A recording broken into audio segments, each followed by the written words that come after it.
Toastmaster, Rafiq.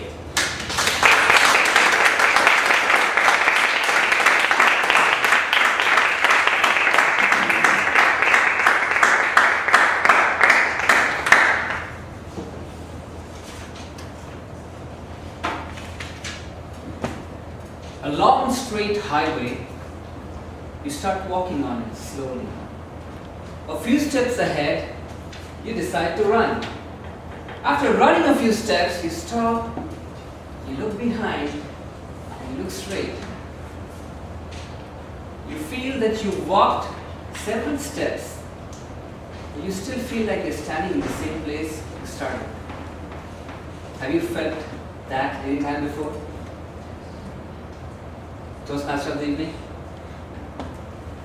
Several times, this particular incident, or let's say this particular scenario, happens in our lives. When we are walking towards something that we need to achieve, maybe any endeavor in your life, journey towards your goal, journey towards your career, something that you badly want to achieve, and you walk probably 1,000 miles towards your goal, it's just right there. Suddenly you stop and then you realize, I've come this far, but I still feel like I'm standing in the same place where I started. I've felt this several times. I remember the first time I got graduated and I decided to pursue my career, the first choice in my mind was I wanted to get into hospitality. I came here to Bahrain, I got into a big hotel, a good job. First day of the job, I was excited. It was a great day. Second day of the job, I quit. I quit in 2 days. Hospitality was not my thing. Banking is where I wanted to be. I joined a big bank into a good organization which had great career opportunities. First day on the job, it was great. 3 days down the line, I quit. Banking was not my thing. I didn't understand numbers. I struggled for 3 months to understand what banking was all about. What stocks, what trading, what brokerage was all about. I struggled for 3 months. I didn't understand. I quit. Banking was not my thing. I'm a guy that needs to be in something that has to do with technology. I got into a good telecom company right here in Bahrain. First day on the job, trust me, it was great. 2 months, 3 months, 6 months on the job. Can you make a guess what happened? You quit your grades. That's the obvious guess I quit. I quit my job 6 months down the line, and there I was, standing in the same place I started 1 year ago, standing in the same place. I had no experience. I still didn't have a job.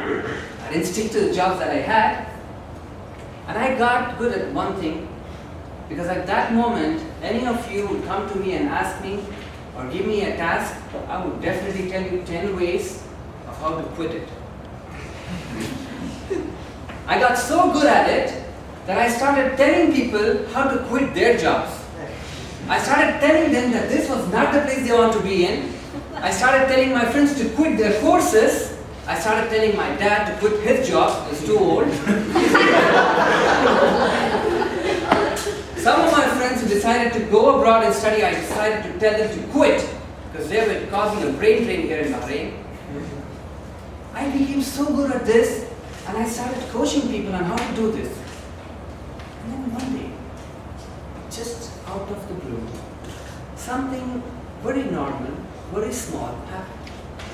Now I went back to this one spot, a corner of the wall at my house, and I remembered something.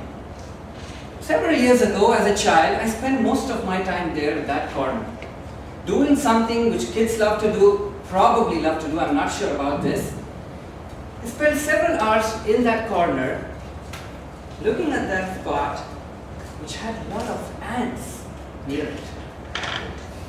And at this age that I was in, I enjoyed doing one thing best. Squash them. Kill them. Some of them I squashed, some of them I cut them into two, watched the bodies tremble. And some of them, I took it one step forward. I remember these seals on that comes on the milk bottles.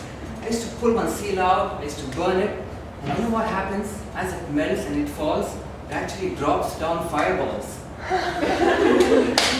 And you know what happens when these fireballs fall on those ants? They melt, and they actually the plastic tag melts, it falls on the ants, and it melts on top of them. When you remove the plastic out, you can actually see the ant molded into it. I enjoyed doing this. And I used to find several ways how to torture these poor creatures. And I would take it one step forward. I used to bring a can of deodorant, a lighter in my hand. I found different ways of doing this. I got good at it. But several years later, now when I looked at that spot, though I remembered that miserable time for those ants, I stopped and I looked at something else which caught my attention. An ant, which was several feet away from that corner, was trying to drag a huge piece of meat. It tried to tussle and muscle with it for a while, finally got it on top of its head, and it started to walk. Walked a few steps later it dropped it down. You know what it did? It went back at it. It tussled and muscled and picked it up again. It started to walk again. It fell down again. It continued doing this for several times, and I was wondering, this ant would never give up. It did it over and over and over again, and then one moment, it fell again. And this time I noticed something really amazing. I noticed the ant that was several feet away had actually reached so close to where it wanted to be. Do you know what was happening there? Every single time it grabbed that piece of meat and it dropped it, it got that much close to where it wanted to be. Imagine that ant would have given up at that third attempt, or the fourth, or the fifth, without realizing the fact that it was getting that much closer to where it wanted to be. Stop quitting. I stopped quitting. Because remember, ladies and gentlemen, when you have something that you need to achieve, you need to tell yourself that it's not over until you win. Toastmasters.